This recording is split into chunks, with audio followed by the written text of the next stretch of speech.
Alors, sans plus tarder, je vais rentrer dans le message. Alors, bon, si je dois donner un titre, ce serait Porteur de feu. Amen. Yes. Amen. Yes. D'accord. Donc, on va aller d'abord dans les définitions. Ça, c'est quelque chose qu'on aime bien faire ici, mais c'est important de comprendre la racine des mots. Alors, on va aller définir le feu.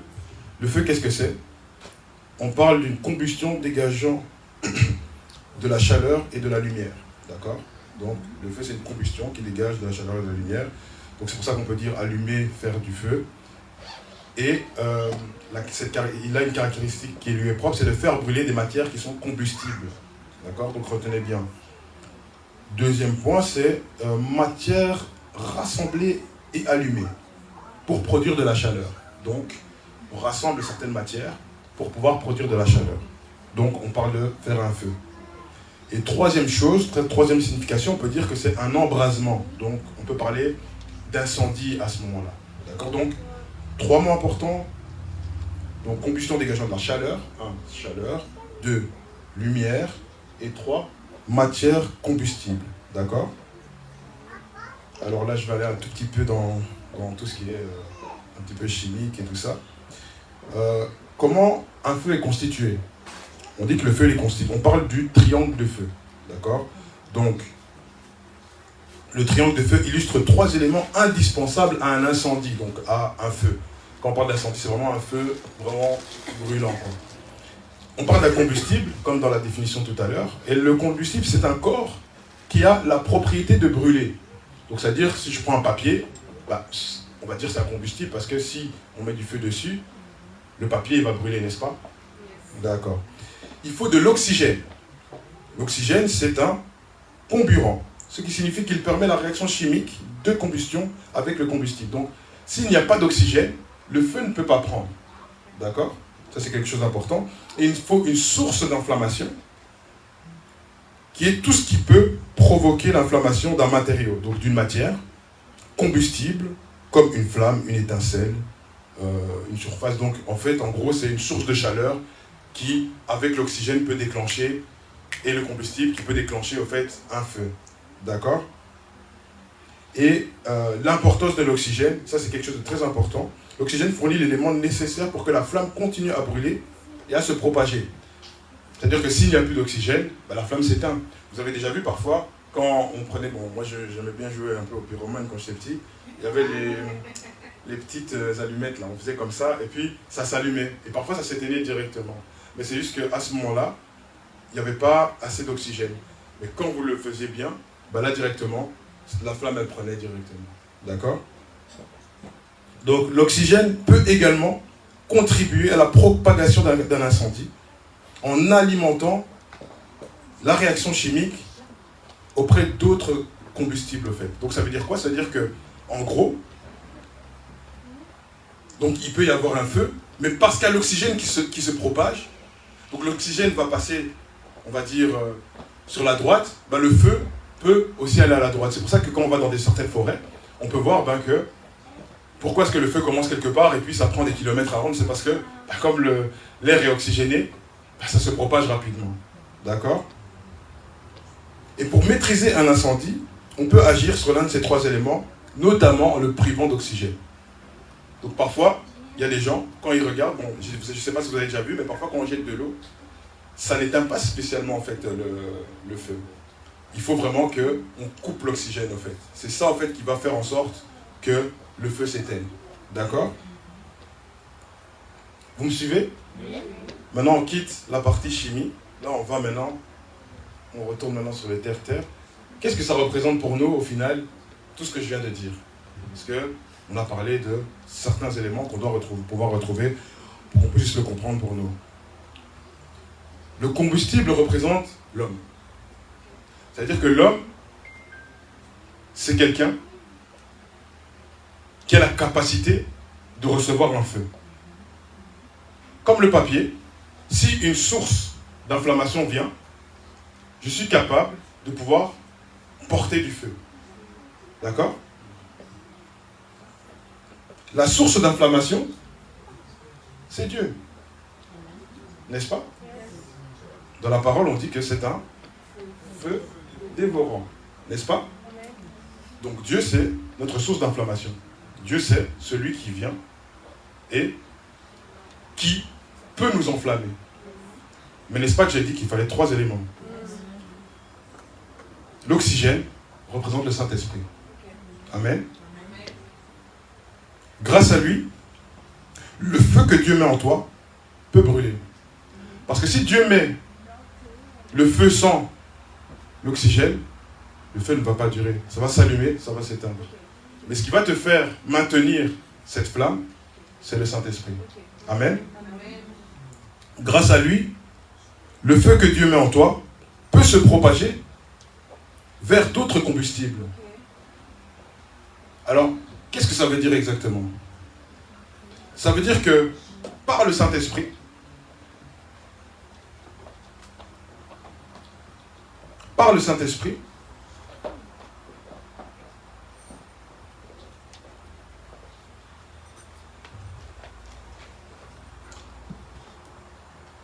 comme dans cette forêt, comme j'ai donné l'exemple tout à l'heure, le feu se propage, il peut se propager aussi de toi vers les autres. Par le Saint-Esprit, pas par toi. C'est pas toi qui dois dire je suis une flamme, je vais à droite et je vais aller brûler. Non, tu vas rien brûler du tout. D'accord? Et pour éviter la propagation,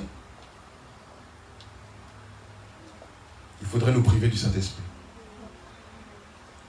Donc vous comprenez un peu comment ça se passe aujourd'hui.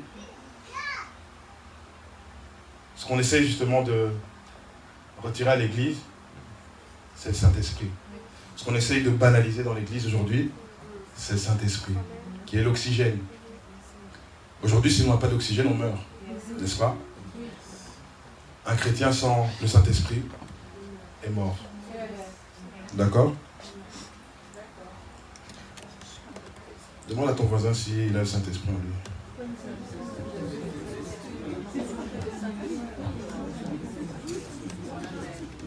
Non, demande bien à ton voisin parce qu'on dirait que j'entends pas. Moi j'ai l'impression que... Est-ce qu'il est vivant?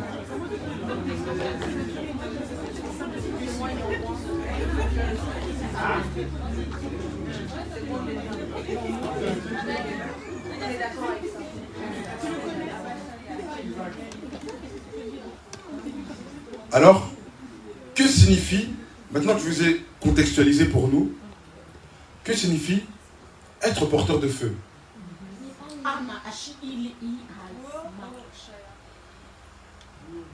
Si on prend Luc 3,16, on va les prendre.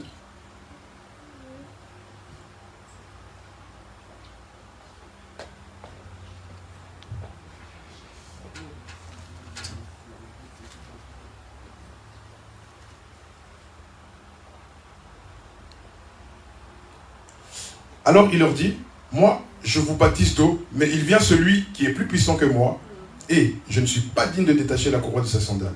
Lui, il vous baptisera du Saint-Esprit et de feu. Amen. Donc, Jean-Baptiste, qu'est-ce qu'il fait? Il annonce d'abord, comme un prophète, ce qui se passera. Il dit, moi, ce que je peux faire, ma capacité à moi, c'est de vous baptiser d'eau, mais lui, là, qui est plus puissant que moi, qu'est-ce qu'il va faire? Il va vous baptiser d'esprit et de feu. Comme un prophète, il est venu annoncer ce qui allait se passer. Maintenant, Jésus nous fait la promesse. On a plusieurs passages où il nous fait la promesse qu'il va le faire. Donc, allons dans Luc 24, 49.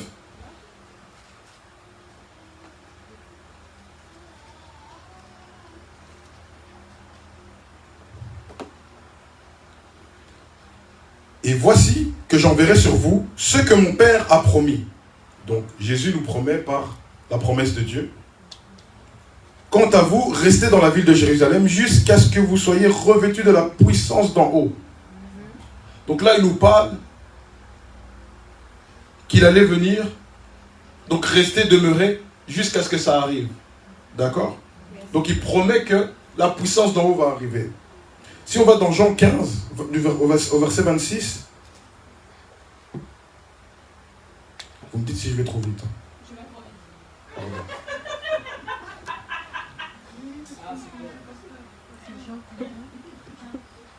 Jean 15, au verset 26.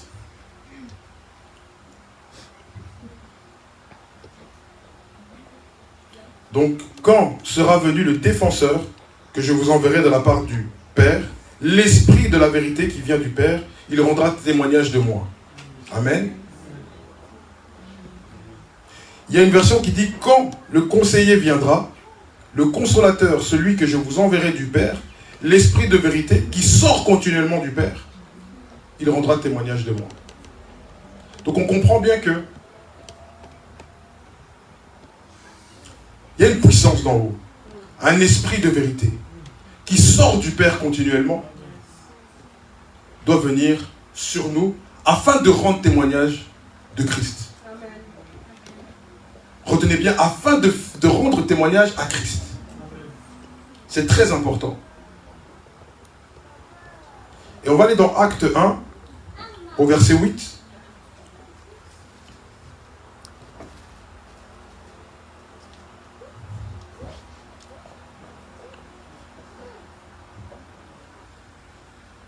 Mais vous recevrez une puissance lorsque le Saint-Esprit viendra sur vous et vous serez mes témoins à Jérusalem, dans toute la Judée, dans la Samarie, jusqu'aux extrémités de la terre.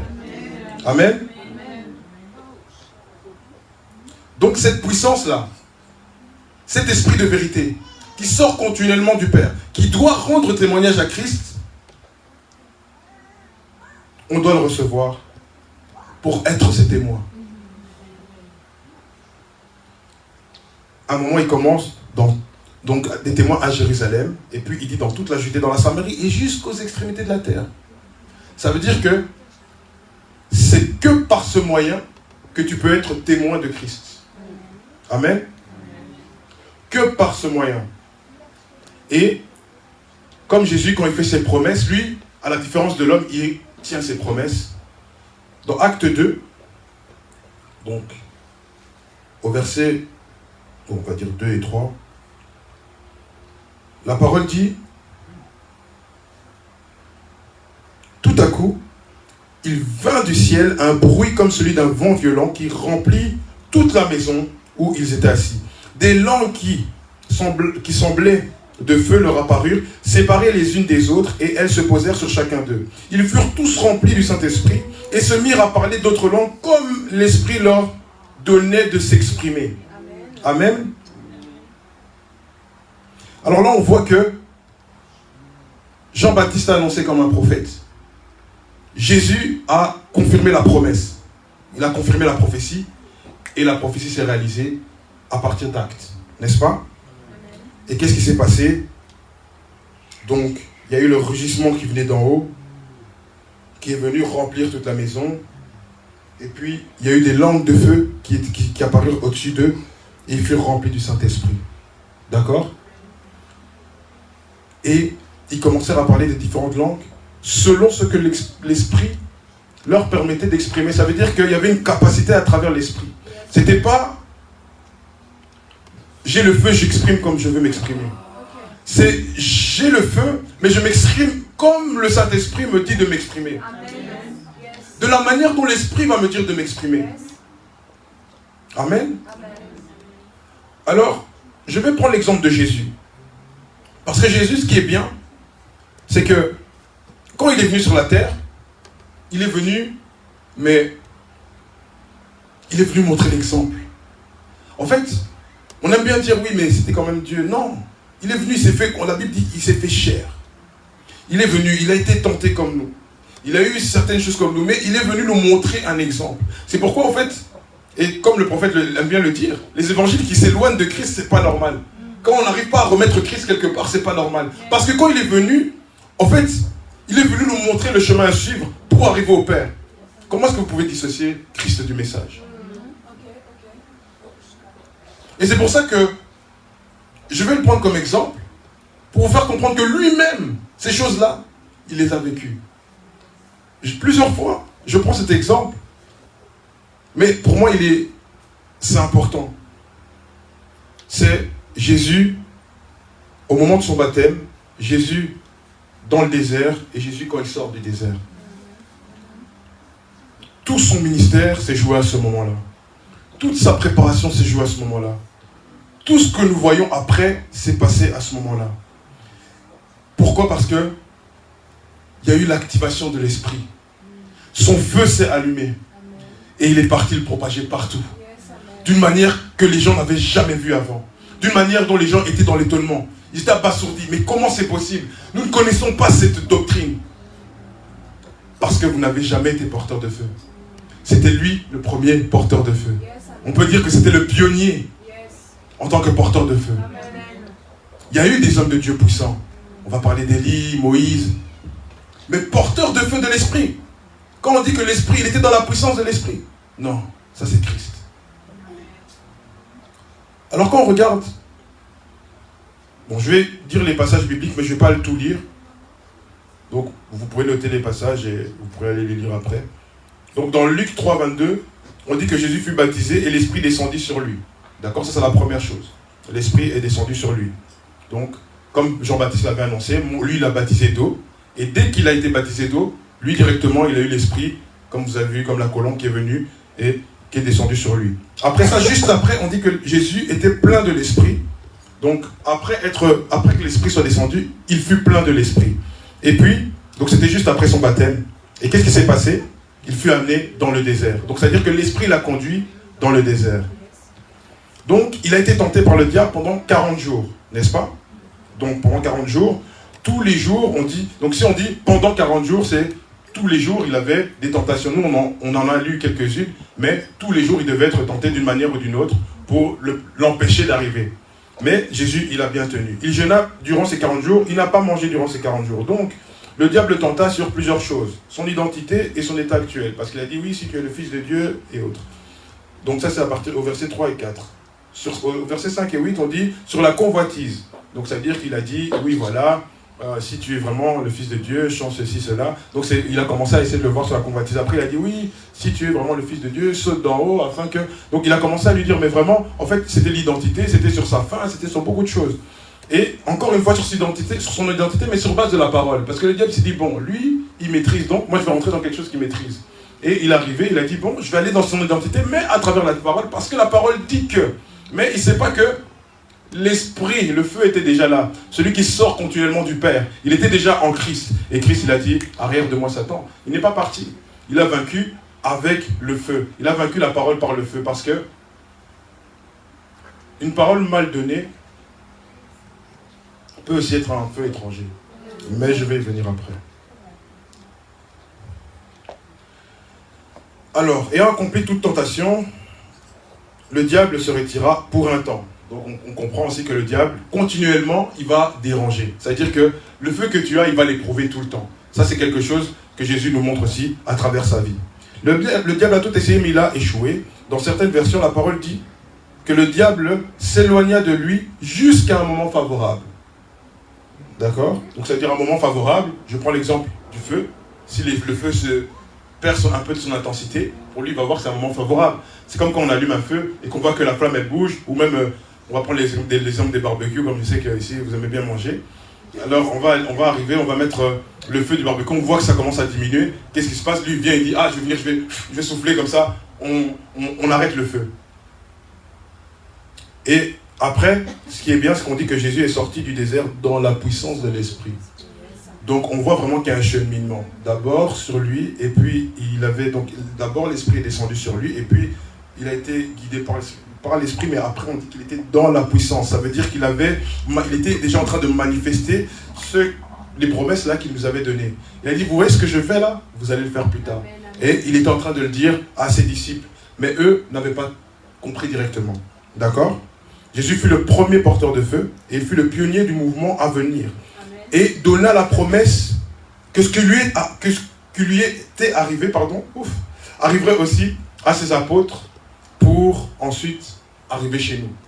Parce que d'abord c'était ses apôtres, et puis il a dit extrémité de la terre, et tout le monde aurait pu pouvoir le faire. Et il faut comprendre un peu Dieu. Dieu voulait répondre à une problématique à travers Jésus. Pourquoi? Parce qu'il y avait une grosse problématique. J'ai relevé quelques exemples. En fait, à chaque fois que Dieu a voulu mettre l'homme dans une position, l'homme a tout gâché. À chaque fois. Et Dieu se disait, mais comment est-ce que je vais faire? Parce qu'à chaque fois que je fais quelque chose pour l'homme, à chaque fois que j'ai envie de faire quelque chose avec l'homme, il me déçoit. Le jardin d'Éden, un milieu de délices, un beau jardin et tout ça. L'homme, au lieu de rester concentré sur la parole de Dieu, l'homme a tendu son oreille auprès du diable, auprès du mensonge. Dans Genèse 3, vous pouvez aller voir. Donc, l'homme prêta donc son oreille au mensonge du diable, donc dans Genèse 3. Et qu'est-ce qui s'est passé? L'homme a été condamné et il a été exclu du jardin. Ça, c'est le premier exemple. Deuxième exemple que j'ai aussi, c'est après avoir été préservé donc, du jugement de Dieu, parce que normalement, il devait avoir un jugement, mais Dieu a dit non, je vous sors du jardin, mais je vous laisse en vie. Après, on voit que voilà, l'homme s'agrandit et autres. Et l'homme s'est rendu coupable au fait d'excès dans la manière de vivre. Donc à partir de Genèse 9, on voit que c'est à ce moment-là qu'il a dû dire bon, on va prendre Noé, on va aller détruire tout ça parce que là ça va plus. Donc encore une fois, Dieu il a pardonné à l'homme, il a dit à l'homme bon écoute, je vais te laisser vivre, mais l'homme a fait n'importe quoi. Il a encore déçu Dieu, Dieu il a voulu tout éradiquer, mais il a dit bon, je vais quand même garder la famille de Noé. Après, qu'est-ce qui se passe? Il y a tout ce qui se passe en Égypte et tout ça, il fait son alliance avec Abraham, Isaac, Jacob, et puis ils partent, le peuple devient captif en Égypte. Maintenant, qu'est-ce qui se passe? Donc, ce qu'il fait, c'est qu'il sort le peuple d'Égypte, il l'amène au pays de Canaan. Et dans Juge 2, 13, on dit que le peuple abandonna l'Éternel et il servit Baal et Astaroth. D'accord? Donc, encore une fois, on voit que y a une certaine histoire qui continue. Et l'homme vient et il déçoit encore Dieu. Et puis encore plus loin, je vais prendre l'exemple de... Bon, j'aurais pu prendre d'autres exemples, mais j'ai pris l'exemple de Salomon.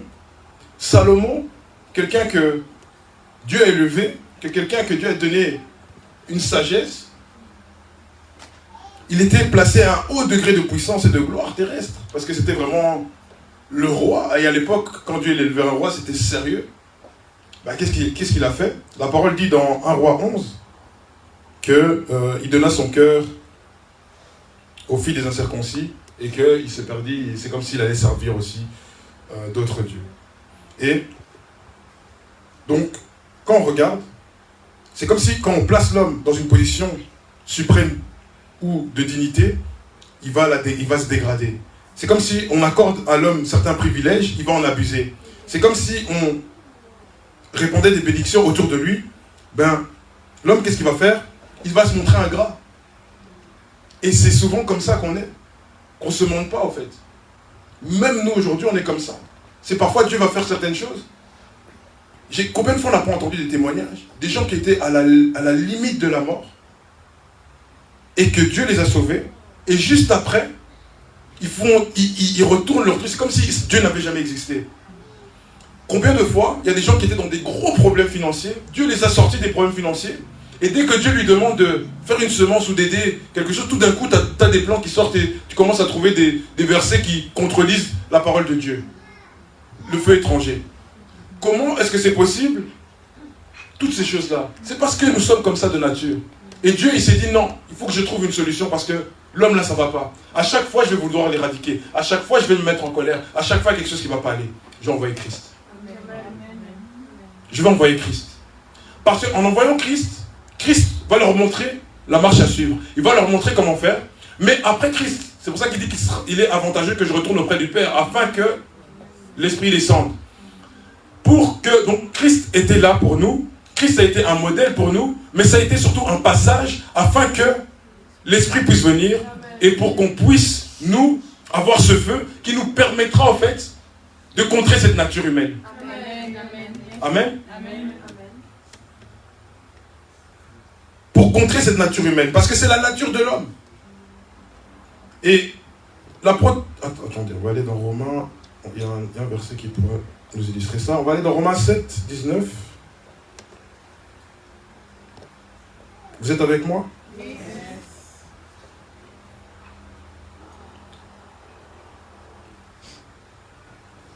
Donc, je lis. En effet, je ne fais pas le bien que je veux, mais je fais au contraire le mal que je ne veux pas. Donc il y a une nature en nous qui veut faire, qui va de toute façon faire le contraire de ce qu'on voudrait faire. Or, si je fais ce que je ne veux pas, ce n'est plus moi qui le fais, mais le péché qui habite en moi. Et pour que le péché ne demeure pas en nous, il faut le feu. Il n'y a que le feu en fait qui peut détruire le péché en nous. Si le feu n'est pas là, le feu va être, le feu va demeurer, et le feu va, le péché va rester, le péché va demeurer, et le péché va agir contre ta nature. Enfin, parce que c'est dans ta nature. Mais on dit souvent, on aime bien dire oui, mais je suis un esprit dans un corps. Sans vraiment cet esprit. Cet esprit, c'est un combustible qui doit avoir ce feu. Amen. Donc je découvre donc cette loi, alors que je veux faire le bien, c'est le mal qui est à ma portée. En effet, je prends plaisir à la loi de Dieu dans mon être intérieur, mais je constate qu'il y a des membres, qu'il y a dans mes membres une autre loi. D'accord? Elle lutte contre la loi de mon intelligence et me rend prisonnier de la loi du péché qui est dans mes membres. Encore une fois, c'est dans notre nature. Encore une fois, c'est plus fort que toi. Mais ta solution, c'est le Saint-Esprit. Ta solution, c'est le feu qui vient de Dieu. Ta solution, c'est d'être embrasé, c'est d'être cette flamme comme Christ a fait, comme Christ est devenu. Parce que Christ, quand il est sorti du désert, il était dans la puissance de l'Esprit. Ce feu-là était à l'intérieur de lui. Et qu'est-ce qu'il faisait aux gens? C'est tout simplement le propager. C'est tout simplement les connecter à ce feu. Parce que l'homme est un combustible. Mais, ce que peut faire l'homme aussi, il y a l'oxygène, mais il y a le dioxyde de carbone aussi. Si un homme n'a pas d'oxygène, qu'est-ce qu'il va faire? Il va venir éteindre ton feu. Faites attention aussi autour de vous. Amen. Et Jésus, porteur de feu, c'était quoi? Parce que là, j'ai parlé de la préparation. Mais qu'est-ce que c'était Jésus, porteur de feu, réellement et concrètement, à travers la parole? Lorsqu'il enseignait, les gens étaient étonnés de sa doctrine et de son enseignement. On le dit dans Luc 4, 32. On dit qu'il prêchait avec autorité. Ça veut dire que tous les scribes et toutes ces personnes, les pharisiens qui allaient et prêchaient la parole, ils n'avaient pas cette autorité. Parce que les gens ont vu quelque chose, il y a un truc qui est différent. Il y a un truc qui sort de lui, là, qui sort de sa bouche qui est différent. C'est pas quelque chose qu'on voit tout le temps. Qu'est-ce que c'est? C'est ça, porteur de feu. L'autorité, c'est la force qui t'est donnée du ciel et qui te soutient. C'est la force qui t'est donnée du ciel mais qui te soutient. Jésus connaissait le cœur de Dieu à travers l'intimité. Parce que si l'esprit, on a dit au début, c'est l'esprit qui continuellement était en train de se mouvoir en Dieu. Si maintenant Christ il a cet esprit, ça veut dire qu'il peut comprendre le cœur de Dieu parce qu'il est continuellement, il se connecte au fait, au feu de Dieu. On dit que, j'ai parlé de source inflammable tout à l'heure. Dieu est cette source inflammable. Si son feu est là, ça veut dire que ces caractéristiques sont là en toi. Ça veut dire que ton cœur est connecté au cœur de Dieu. Amen. Et ce qu'il avait acquis par tout son travail, par toute l'intimité qu'il a eue, par tout son passage au désert, il le communiquait seulement. Il communiquait seulement ce qu'il avait reçu. En fait, Christ, son ministère, c'était partager ce qu'il avait reçu. Et nous promettre que nous aussi on l'aurait, pour que nous aussi on puisse partager ce qu'on a reçu. Ça a l'air simple, hein? Mais c'est simple normalement. C'est nous qui rendons ça compliqué. Et ce n'est pas commun alors. Tout le monde était dans l'étonnement. Et ça, c'est une caractéristique qu'il faut qu'on puisse retrouver. Que quand les gens regardent à toi, ils se disent non. Il y a un truc là. En toi, je ne comprends pas. C'est pas normal. Moi, je prie, mais toi, moi, je fais les mêmes choses que toi, mais il y a un truc. Parce que les gens doivent voir que le feu est réel. Aujourd'hui, on a l'impression que le feu n'existe plus. Vous savez, je me pose parfois la question, je me dis, mais qu'est-ce qui s'est passé entre le temps de Jésus et aujourd'hui? Qu'est-ce qui s'est passé? Pourquoi est-ce qu'il n'y a plus de témoignages comme ça tout le temps, partout? Il y en a qui inventent des choses, qui se permettent d'inventer. Il y en a qui se permettent de jouer avec Dieu, de dire aux gens, allez, le Saint-Esprit m'a dit d'aller manger, d'aller brouter l'herbe. C'est comme si maintenant je dis, allez, on va tous dehors, on va brouter l'herbe. Et il y a une assemblée qui court, qui fait ça. Est-ce que c'est normal?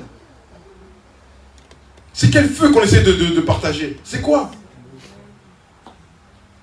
C'est pas normal.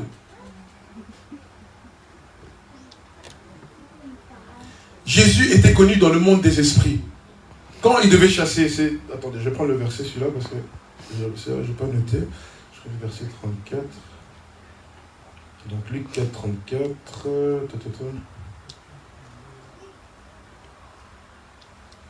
Oui, voilà, donc je vais monter un petit peu plus haut. Donc au verset 31, il descendit à Capernaum, ville de la Galilée, et il les enseignait le jour du sabbat. On était frappé par son enseignement car il parlait avec autorité. Dans la synagogue se trouvait un homme qui avait un esprit démoniaque impur. Il s'écria d'une voix forte, « Ah, que nous veux-tu, Jésus de Nazareth ?» L'esprit savait qui il était. Pourquoi? Parce que les esprits connaissent Dieu. Et comme il avait Dieu en lui, il avait cette flamme-là, l'esprit savait que Dieu était en lui. Il a dit, « Qui es-tu, Jésus de Nazareth ?» Parce qu'il savait que à travers Jésus, il y avait le Dieu qui était là. « Qui es-tu, Jésus de Nazareth? Es-tu venu pour nous perdre? Je sais qui tu es, le Saint de Dieu. » Chacun ici, vous avez une identité avec Christ, qui se révélera une fois que le feu sera allumé. Mais aujourd'hui, certains démons dans les familles, autour du travail, je ne sais pas où, ils jouent avec vous parce qu'il n'y a pas ça. Normalement, tu devrais pouvoir te lever et dire, il devrait se dire, « Ah, je te connais toi, Christian BS fils de Dieu. » Donc, il doit comprendre ça par exemple. Et tu dois pouvoir te dire, non, ok. Comme il te connaît, il doit pouvoir se dire, mais qu'est-ce que tu es venu faire ici? Moi j'étais tranquille, là en train de vivre ma vie. Tu dois pouvoir juste par ton feu le déstabiliser et le déranger et le faire partir. Vous savez, il y a des témoignages, ces temps-ci j'ai beaucoup écouté des témoignages des anciens, des hommes de Dieu, des hommes de feu. Il y a un homme de feu comme ça, il est parti il devait partir dans un pays, il avait pris le temps de jeûner pendant, je pense, 40 jours. Et maintenant, quand il devait partir, c'était des agents du diable qui disaient, oh, le diable, il a dit à un de ses agents, quittez la ville vite, parce qu'il y a un homme de Dieu qui est en train d'arriver là maintenant.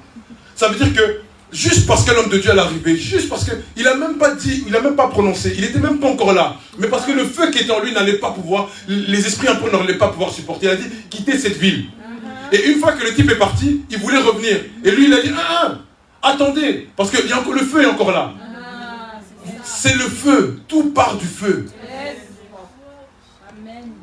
Et c'est là qu'on se rend compte qu'il y a quelque chose qui s'est perdu dans l'église. Il y a quelque chose qui s'est évaporé. Il y a quelque chose qui s'est éteint. Mais aujourd'hui, nous sommes là pour allumer ce feu. Parce que si Christ a été porteur de feu, si Christ il a dit que nous allons aussi être comme lui et faire des choses semblables, des choses semblables, même plus que lui, c'est parce qu'au final, il a dit, je vais venir activer un feu en vous qui va permettre aux extrémités de la terre de pouvoir aussi le recevoir.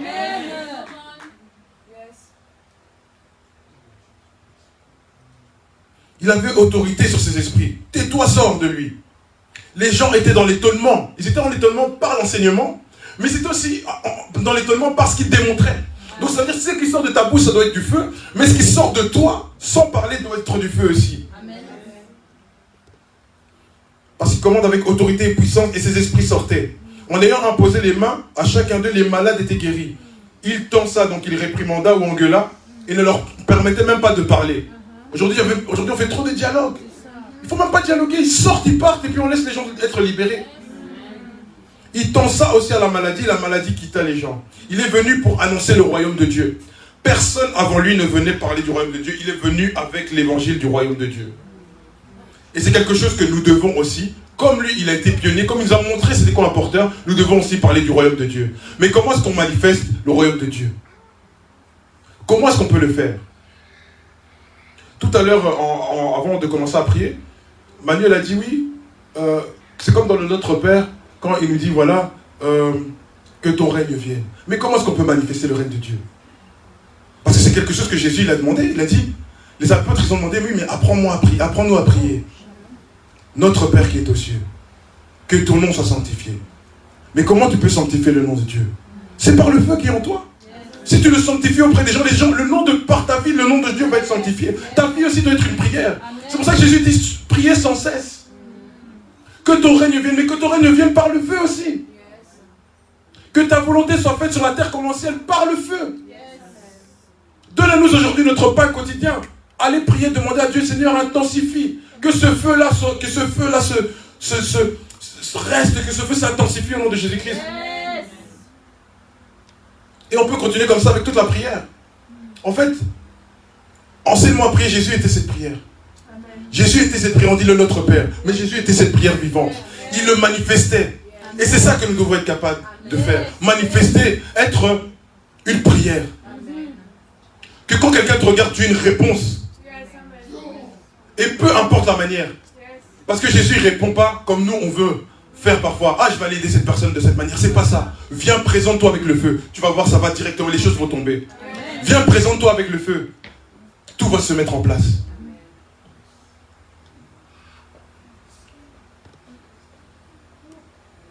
Et on dit qu'il est venu annoncer le royaume de Dieu, évangéliser dans les villes, prêcher dans les synagogues.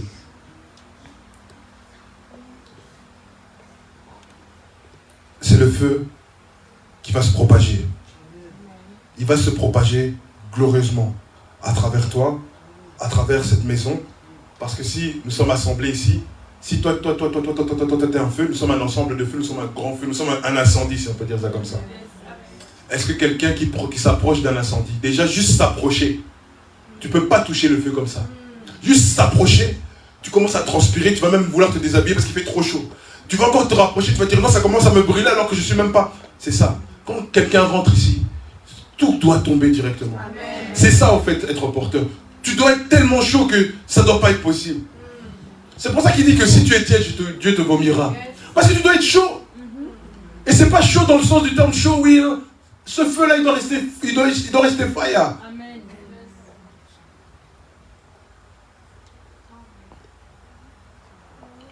Et on dit dans Luc 5,15, sa renommée se répandait de plus en plus et de grandes foules s'assemblèrent pour l'entendre et être guéris de leurs infirmités. Aujourd'hui, on est dans l'ère des réseaux sociaux, on est dans l'ère des... On fait des propagandes, on fait des trucs beaux et tout ça pour attirer les gens et tout ça. Je vous dis, la meilleure évangélisation qu'on pourrait avoir dans cette maison, c'est porteur de feu. Parce que là où tu viens, on va se dire, mais comment ça se fait que moi j'ai prié toute ma vie, mais toi, tu as juste dit une parole, il y a eu ça. Je dois voir ce qui se passe ici, là.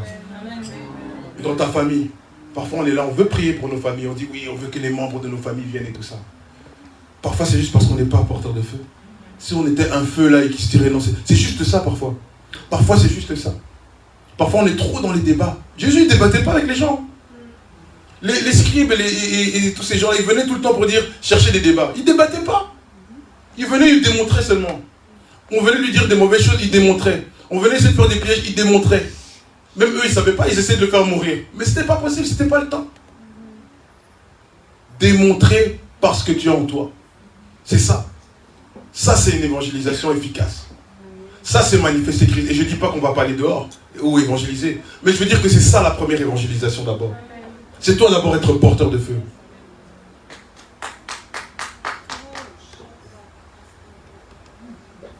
Et comment est-ce que Jésus maintient-il son feu? Parce que, on ne va pas se mentir. Comme on a dit, il nous a donné un carnet de route quand on regarde sa vie. Il nous a montré comment lui il a procédé pour pouvoir arriver à cette manifestation du feu. Mais comment est-ce qu'il faisait pour maintenir le feu? Parce que, comme on l'a dit tout à l'heure, s'il n'y a plus d'oxygène, ça s'arrête. C'est très simple. Jésus se retirait pour aller prier. Il renvoyait les gens pour aller prier. Il se mettait à l'écart pour aller prier. Son oxygène venait de la prière. Le Saint-Esprit venait et il commençait à intensifier dans la prière. Et c'est bien, parce que dans la maison, on nous a dit que maintenant, on va prier. Génération à genoux, génération prosternée. On va prier.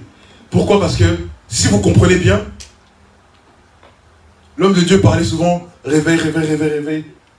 Mais il ne peut pas y avoir un réveil s'il n'y a pas de feu. Pourquoi est-ce qu'il nous demande de prier? Pourquoi il nous demande de faire tout ça? Parce qu'il est déjà en train de... Il a déjà compris que ce feu-là, il doit être intensifié. Et une fois que le feu sera prêt, seulement on va pouvoir faire. Mais sans ça, ce ne sera pas possible. Et j'aimerais pas que, toi qui es ici, tu ne sois pas un acteur. Moi, j'aimerais bien participer ensemble avec tout à chacun ici et qu'on puisse dire non. Peu importe l'âge, peu importe qui tu es. Qu'on vienne et qu'on se réjouisse de se dire, waouh, J'ai rien fait. J'ai juste prié à la maison. J'ai dit, Seigneur, que je sois un feu, que je sois brûlant. Et si jamais je vais dehors et que tu me montres quelqu'un à qui parler ou que je dois enflammer quelqu'un, alors permets que je puisse le faire. Amen. Tu vas au magasin, tu rencontres quelqu'un, vous vous croisez comme ça, et puis la personne te dit, mais je sais pas, vous parlez d'un truc, pouf, la personne elle commence à pleurer, à être touchée et tout ça. C'est ce genre de choses qui doivent arriver. C'est pas simplement ici à l'église que tu vas parler de Dieu. C'est pas ça. C'est justement aux extrémités de la terre, c'est partout.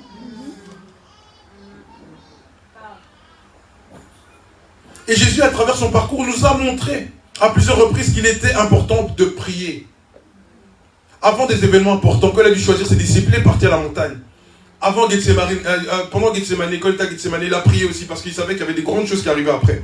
Mais aussi, après un certain moment de partage, pour aller remercier Dieu. Parfois, tu partages, tu dis des choses, tu dis waouh, il se retirait, il laissait ses disciples, il se retirait, il allait prier. Il y a des moments où il était là, ses disciples ne le trouvaient pas, il était en train de prier. Jésus savait qu'il était important de maintenir son feu. C'est pourquoi il a mis un accent important dans la prière. Qu'on ne soit pas fatigué de prier, passer du temps avec le Saint-Esprit. Parce que c'est ça, en fait, qui va nous maintenir. Aujourd'hui, on cherche la puissance, on cherche les dons. Non, c'est chercher le feu. Parce que c'est ça qui va émaner tout va émaner du feu. Parfois, on dit, oui, Seigneur, donne-moi la prophétie. Comme ça, quand je vais voir la personne, je vais pouvoir lui dire, Seigneur, donne-moi la guérison. Comme ça, quand je vais rencontrer cette personne, je pourrai la guérir. C'est pas ça. Sois un feu. Et Dieu va te dire, vois cette personne, mets ta main. Alors que toi, tu penses à la prophétie, mais lui va dire, non, mets ta main, comme ça, je le guéris. Ah non, toi, tu vas penser à autre chose, et lui va te diriger dans autre chose. C'est ça, être un feu. C'est aller là où Dieu te demande d'aller. Et c'est pas comme nous, on veut. Parfois, nous, on cherche trop des choses. Cherchons le feu, cherchons Dieu réellement. Et on cette faim et cette soif de Dieu. Oui, ces choses-là viendront, mais à travers le feu.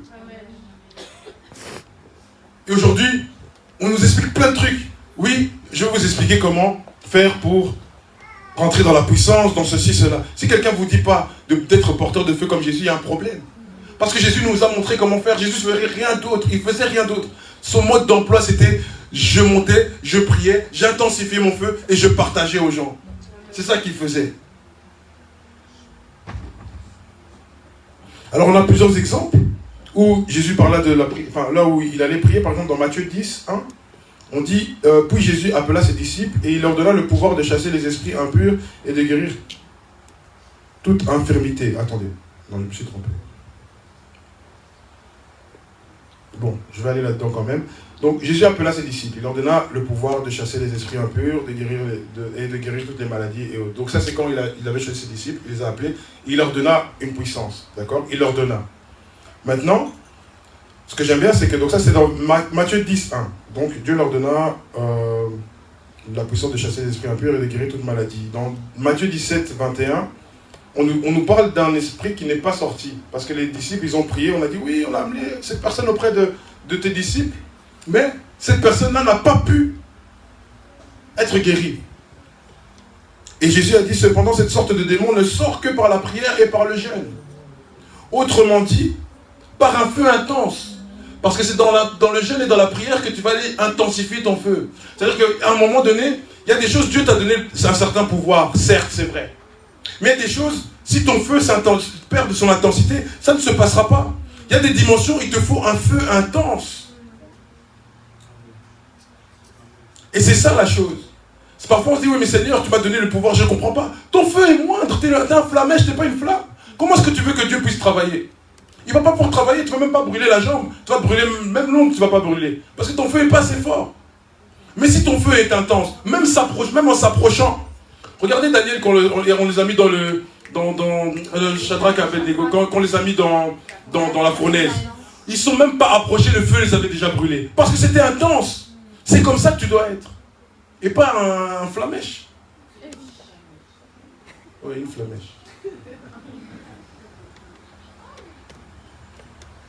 Et, par exemple, dans Luc 11, 1, la parole dit, Jésus priait un jour dans un certain endroit, et quand il eut fini, un de ses disciples lui dit, Seigneur, enseigne-nous à prier, tout comme Jean l'a appris à ses disciples. Parce que ses disciples ont vu, ils ont dit, il y a un truc qui ne va pas. Il y a peut-être quelque chose qui ne fonctionne pas chez nous. Enseigne-nous à prier. Et Jésus leur a montré. Tout simplement, il leur a dit, il leur a parlé de notre Père, qu'on aime bien dire notre Père.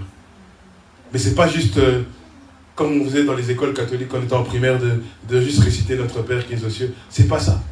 C'est vivre ça. Yes.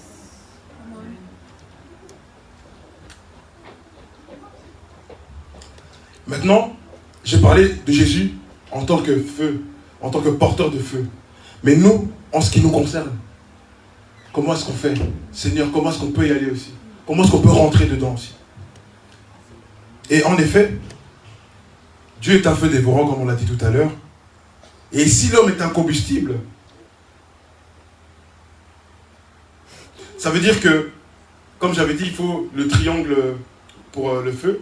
Donc, si nous, on est inconductible, si nous, l'homme, on est conductible, et que Dieu est notre source d'inflammation, et que le Saint-Esprit devient notre oxygène, alors à ce moment-là, on devient porteur de feu. On devient porteur de feu, et être porteur de feu, c'est la responsabilité de maintenir son feu allumé. Maintenir son feu intense. Le feu de Dieu est là pour consumer en notre chair notre moi. Ça veut dire que quand le feu de Dieu quand il vient, le premier passage c'est consumer notre chair. C'est-à-dire que même quand, je vous ai dit, dans notre nature, il y a le contraire qui peut se passer. Ça veut dire que si le feu de Dieu il est là, il consume à l'intérieur de nous. Ça veut dire que ta chair n'a même pas la possibilité de pouvoir s'exprimer. Si tu as un feu intense, c'est pour ça que les gens disent, on peut avoir une vie sans péché, c'est être une vie, c'est être une flamme constante. Ça veut dire que à chaque moment que ta chair veut s'exprimer, le feu le détruit. Yes, yes.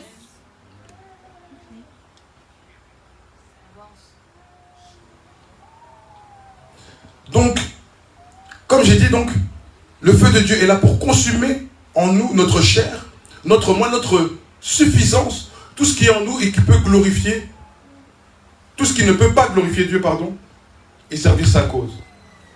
C'est ça que le feu vient, il détruit tout ça. Nous comprenons donc que la manifestation du feu, c'est, comme le prophète l'a dit, c'est l'application de la croix, de la mort et de la résurrection.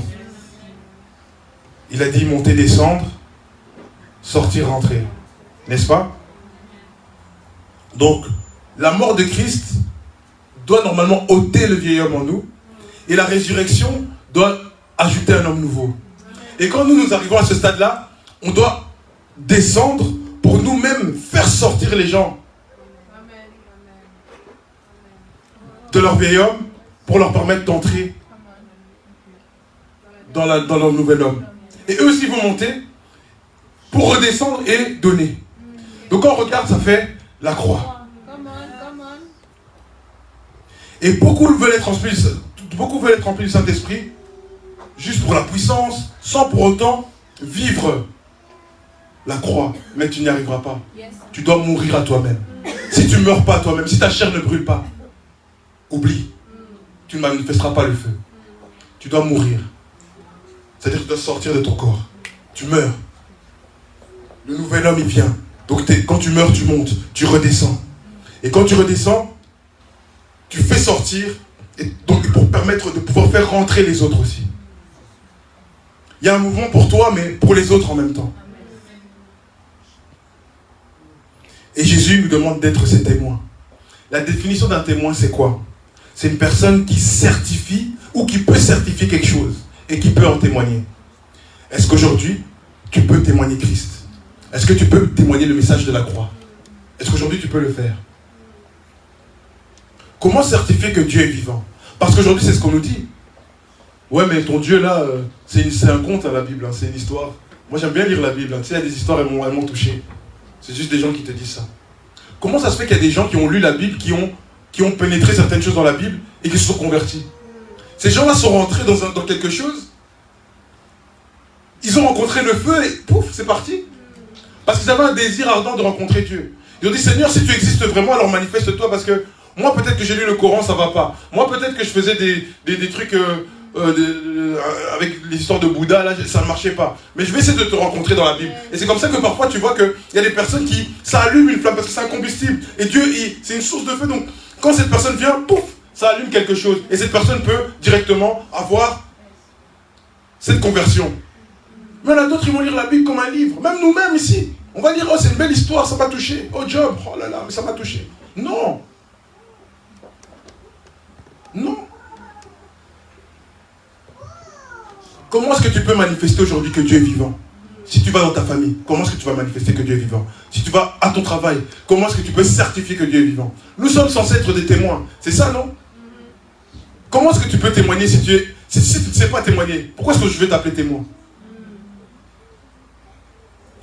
Comment certifier Dieu est le même hier, aujourd'hui, éternellement? Oui, mais Dieu peut guérir les malades. Oui, mais ça, on ne lui fait plus. Ça c'était à l'époque. Et c'est pour ça, d'ailleurs, c'était un conte. Non, Dieu peut encore guérir aujourd'hui. Mais comment ça se fait que ça ne le fait pas? Parce qu'on n'arrive pas à certifier Dieu. Aujourd'hui, on est une génération qui ne sait pas certifier que Dieu est vivant. On n'est pas des vrais témoins dans cette génération, malheureusement. Comment est-ce qu'on veut? Et on veut certaines choses. Oui, Seigneur, regarde mon cœur, j'ai vraiment envie que ma famille soit sauvée. J'ai vraiment envie que mes amis soient sauvés. Mais Jésus, il attend juste de toi une disposition. Il attend juste de toi que ton feu s'allume. Parfois, tu vas dire, Seigneur, tu l'as laissé mourir comme ça, Dieu est mauvais. C'est pas Dieu, c'est toi. Parce que tu n'as pas allumé cette flamme. Parfois, on aime bien remettre la cause à Dieu, mais c'est faux, c'est nous-mêmes. Parce qu'on ne prend pas conscience de certaines choses. Et aujourd'hui, c'est de notre faute si cette génération est comme ça. Mais aujourd'hui aussi, on a décidé d'être des porteurs de feu et d'allumer ce feu et de changer le cours de l'histoire. S'il faut qu'il y ait une seule flamme dans la Belgique, alors si ça doit se faire à cacher, ça se fera à cacher. Mais je crois qu'il y aura d'autres églises aussi qui se leveront.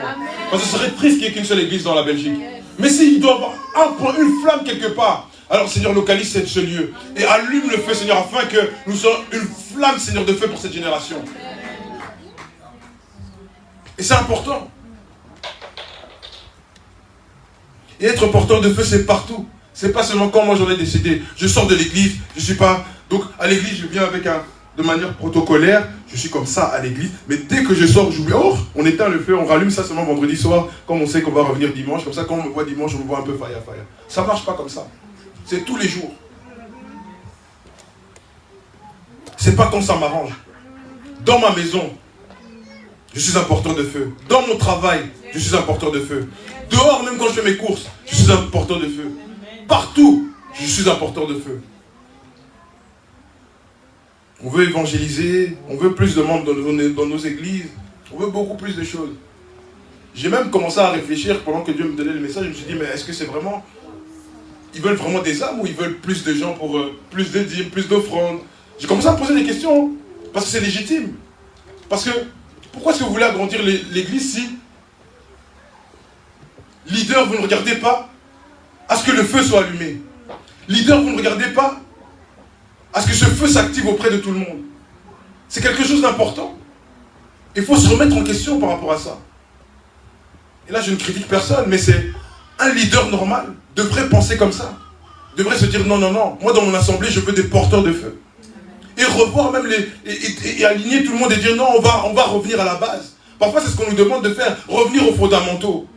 Pas toujours aller dans les choses ou dans les nouvelles choses. Ouais, il y a un truc là, je vais parler comme ça, je vais avoir l'air mystique. C'est pas ça. C'est venir dans les choses fondamentales pour pouvoir se dire, connecter le peuple à Dieu et permettre à ce que ce peuple-là puisse parler aux extrémités et enflammer tout le monde. C'est ça notre devoir. Les gens veulent les âmes, mais pourquoi? Il faut vraiment se poser cette question.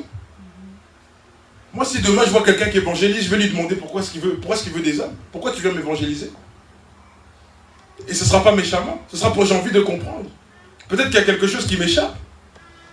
Mais est-ce qu'on veut encore ce feu être transmis? On l'a vu entre Actes des Apôtres, il y avait, et puis tout d'un coup, il n'y a plus rien eu. Et puis à un moment, vers les 1800-1900, il y a eu plein d'hommes de feu et des femmes de feu. Et puis, encore plus rien. Je refuse ça pour ma génération au nom de Jésus-Christ. Et nous refusons ça pour cette génération. En tout cas, si il faut qu'il y ait un feu, déjà nous ici présents, que nous serons des feux, et que nous puissions embraser tout autour de nous afin que tout devienne feu. Et que cette église, que cette assemblée aussi, soit à feu, afin qu'il embrasse tout aussi sur son passage au nom de Jésus-Christ.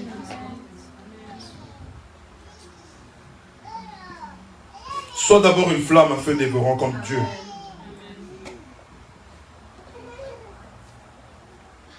Alors je vais vous parler rapidement des caractéristiques du feu, quelques caractéristiques.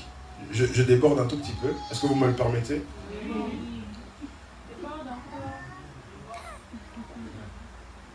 Si vous me demandez de déborder comme vous avez débordé dans la chanson, moi je quitte là.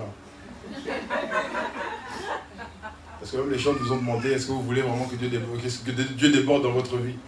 Et c'est vrai, même des chansons comme ça, dire Seigneur déborde encore. Vous savez c'est quoi déborde encore Seigneur? Ta présence, ton feu déborde encore.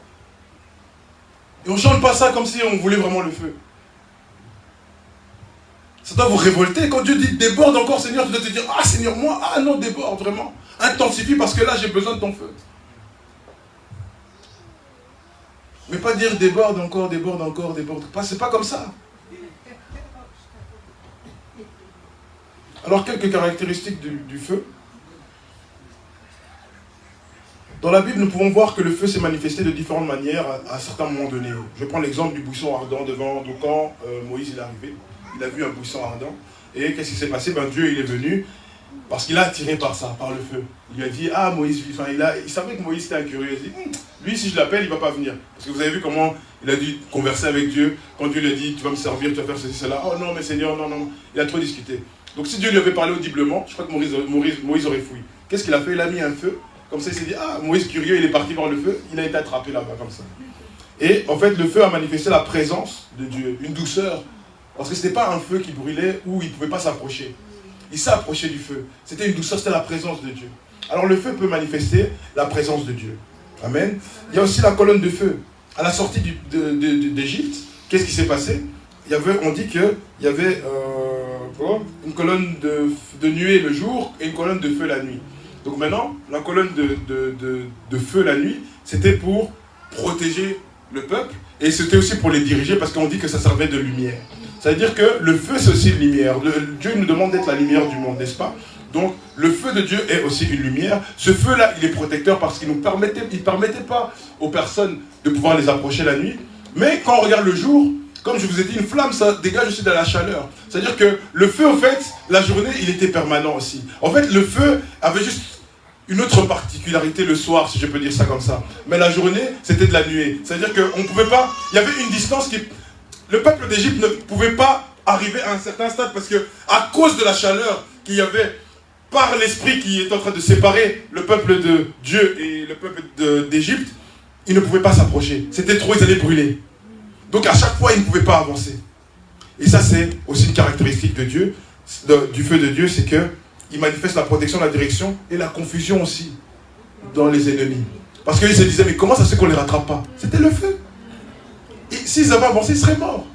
Donc ça a mis une confusion, eux-mêmes ils ne comprenaient pas. Ils disaient, mais on avance, on n'arrive pas à les rattraper. Comment ça se fait? Et le Saint-Esprit, donc aussi, qui symbolise la puissance de Dieu et qui purifie et qui transforme. Comme je vous ai dit, la mort à moi-même, la mort à la chair, il purifie. Le feu vient en toi pour purifier et pour te transformer. Amen. Alors quelque chose d'important. Quand on regarde le feu a une capacité, dans sa forme naturelle, le feu a une utilité pour purifier les métaux précieux. L'or, généralement, parfois certains métaux. On va brûler ça pour pouvoir montrer certaines choses, pour pouvoir, si je pourrais dire, augmenter la valeur de certaines choses. Sublimer, voilà, c'est un très bon mot, merci. Pour pouvoir sublimer certaines choses.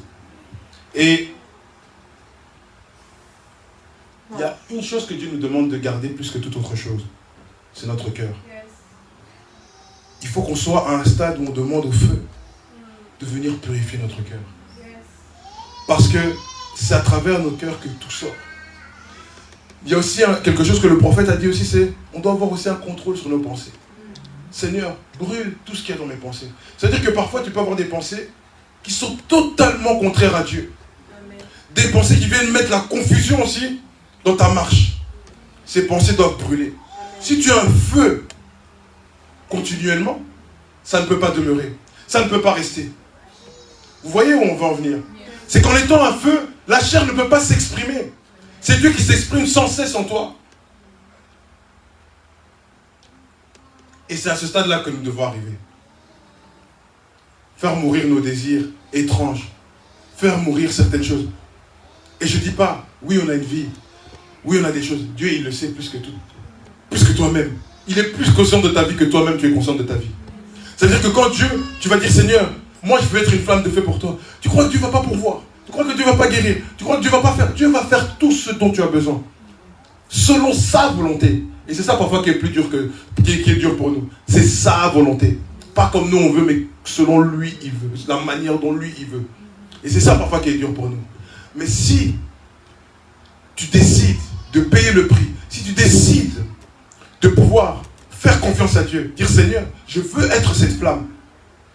Mais exprime-moi comme moi, je vais être cette flamme et je vais m'exprimer pour toi. Toi, exprime-toi dans ma vie. Allez, vous allez voir vous-même les témoignages. Moi, je dis rien. Vous allez voir vous-même les témoignages. Vous allez voir vous-même. Parce que déjà, vous allez mettre votre focus sur autre chose que votre personne. C'est-à-dire que vous mourrez vraiment. Le vieil homme est mort. Vous mettez votre focus sur Dieu. Mais vous croyez qu'il ne va pas s'occuper de vos affaires. Dieu, il ne va pas s'occuper de vos affaires. Il va tout régler. Il va tout régler. Dites-moi, regarde, donnez-moi un exemple dans la Bible, quelqu'un qui a payé le prix pour Dieu et Dieu s'est pas occupé de ses affaires. Si ce n'est pour une épreuve ou quelque chose comme ça, pour le faire passer par quelque chose. Et même l'épreuve, elle ne durait pas éternellement quand la personne était droite et elle avait compris. Le Saint-Esprit est notre oxygène, ne l'oubliez pas aussi. C'est pas une option, c'est un nécessaire. C'est nécessaire. Il faut passer du temps avec lui. Sans lui, il est impossible de pouvoir maintenir ce feu. Lorsque nous vivons des combats et des adversités dans nos vies, c'est celui qui permettra de pouvoir maintenir ce feu. Je prends l'exemple. Quand un feu est allumé, parfois on va faire comme ça avec le vent, certaines flammes peuvent s'éteindre. Mais il y en a d'autres qui ne vont pas s'éteindre parce qu'il y a plus d'oxygène à l'intérieur. Si le Saint-Esprit te maintient, les vents et les marées peuvent venir, ton feu ne s'éteindra pas. Et ça, c'est important. Et la vraie puissance se trouve dans le feu. Ne cherchez pas des méthodes ou des trucs. La vraie puissance de Dieu se trouve et réside dans le feu. Et faites attention au feu étranger. Je vais vite dans Lévitique, je le lis. Donc c'est Lévitique 10, 1 et 2. Donc c'est avec les fils d'Aaron. Donc Nadab et Abihu. Donc qu'est-ce qu'ils ont fait? Ils ont fait certaines choses. Dieu leur a, il y avait, donc c'était des sacrificateurs. Ils avaient certaines choses et certaines méthodes à faire spécifiques au moment où ils devaient rendre culte à Dieu. Et ils ont fait à leur manière. Qu'est-ce qu'ils ont fait? Donc on dit dans la parole donc, que les fils d'Aaron, Nadab et Abihu, prirent chacun un brûle-parfum et y mirent du feu et posèrent du parfum dessus. Ils apportèrent devant l'Éternel du feu étranger, ce qui ne leur avait pas été ordonné. C'est-à-dire que Dieu t'ordonne d'être un vrai feu. Il ne te demande pas d'être un feu étranger. Si tu es un feu étranger, c'est pas bon pour toi. Parce que eux, ce qui sont passés, c'est que alors un feu sortit de devant l'Éternel et les brûla et moururent devant l'Éternel. Que ça ne t'arrive jamais. Amen. Sois un vrai feu. Ne sois pas un feu étranger. Parce que le feu étranger, ça peut être subtil. Tu as l'impression de faire les choses pour Dieu, mais tu ne fais pas les choses que Dieu te demande. Tu ne fais pas les choses que Dieu t'a ordonnées. Sois connecté au Saint-Esprit, parce que ton oxygène va te dire, ça, c'est pas de Dieu. Amen. Ce feu-là n'est pas bon. Toi, regarde et sois concentré.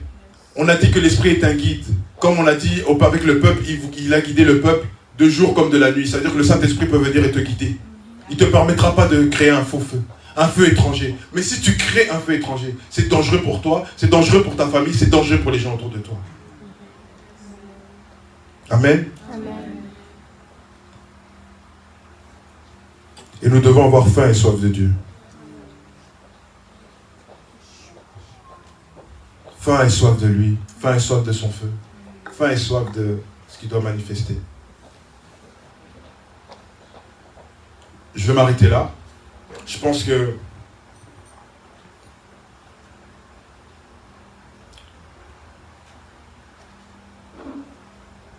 non, je vais quand même rajouter une chose. Et je réitère ce que j'ai dit.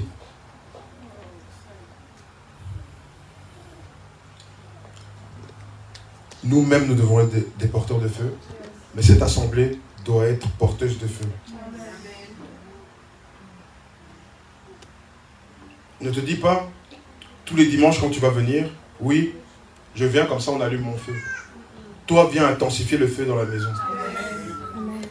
Toi, viens intensifier le feu de ton voisin. Toi, viens intensifier le feu des gens qui vont venir. Mais ne te dis pas tout le temps, ça peut arriver qu'on soit un peu down. Ça peut arriver. Mais que ce ne soit pas tous les dimanches. Que tu te dises, oui, je vais aller chercher le feu de Dunamis. Je vais aller chercher le feu de XY. Non, c'est pas ça. C'est vraiment te dire, je suis porteur de feu. Et quand je viens à la maison, on vient intensifier. On vient allumer Bruxelles. Il faut que même quelqu'un qui soit aujourd'hui, on est ici à Anderlecht, que quelqu'un qui soit à Schaerbeek puisse sentir qu'il y a un feu. Ils disent, il y a un truc par là. Et on se rapproche de la chaleur. C'est ça en fait. On s'approche de la chaleur. On s'approche. Un feu dans les ténèbres, on le voit. Hein. Parce qu'il peut faire tout noir, mais même si on a une petite flamme, on va le voir. Pourquoi? Parce que dans l'obscurité, la lumière brille. Que dans Bruxelles, nous puissions être une lumière, une flamme. Que dans la Belgique, nous puissions être une lumière, une flamme. Mais pour ça, tu dois être une flamme. Pour ça, tu dois brûler. Et tu dois vouloir que ton frère et ta soeur brûlent aussi. Tu dois l'encourager à brûler. Là, tu fais pas bien. Brûle, brûle, brûle. Brûle bien. Intensifie ton feu. C'est ça aussi, prendre soin les uns des autres. La communion fraternelle, c'est ça aussi. C'est pas toujours aller manger, bruncher, c'est pas toujours ça. C'est aussi venir et dire non. Parce que si vous êtes connectés, Dieu va aussi vous montrer que votre frère va pas très bien. Encouragez-le, enflamme-le. Ça va aller, courage. Je crois en toi. Ce que tu as, c'est pour les autres. C'est ce que Jésus a fait. Ce qu'il avait, il a donné aux autres. Il a enseigné à ses disciples de donner ce qu'ils avaient aux autres. Le feu, transmettez-le aux autres. C'est ça en fait que Dieu nous a appris. C'est ça que Jésus est venu manifester quand il est venu sur terre. Quand il est venu sur terre, c'est nous montrer comment utiliser le feu. Afin que vous soyez des flammes, des luminaires sur cette terre et que vous puissiez éclairer partout où vous allez. Amen. Amen. Amen. Que Dieu vous bénisse.